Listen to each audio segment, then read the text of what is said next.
All right, fourth grade. So today I'm going to teach you about the basics of place value, where numbers go, what position they go in based on their place on the place value chart. So, all right, fourth grade, this is what we call a place value chart.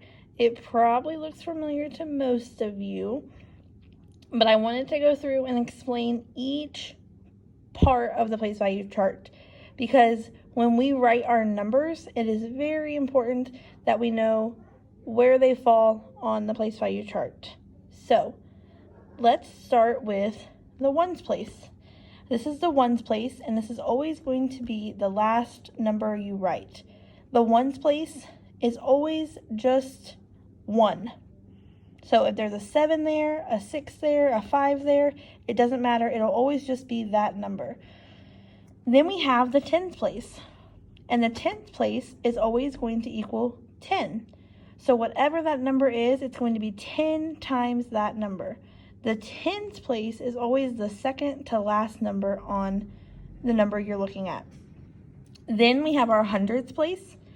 And our hundreds place is always the third to last number, and it always is 100 of something.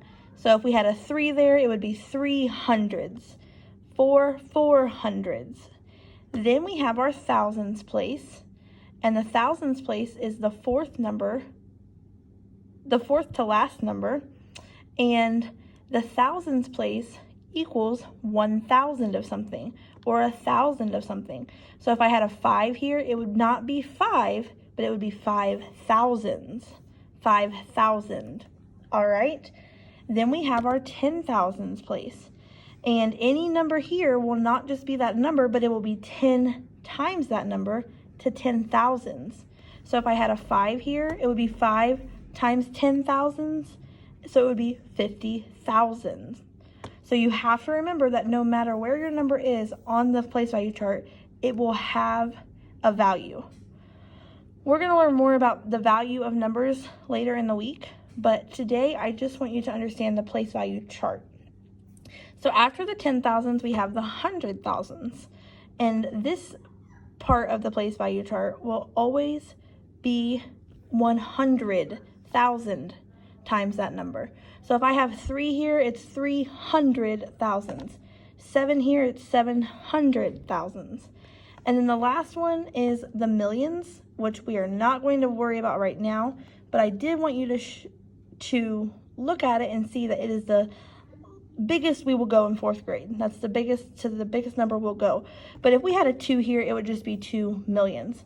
But this week, we're basically going to just focus on the 100,000s, 10,000s, thousands, hundreds, tens, ones.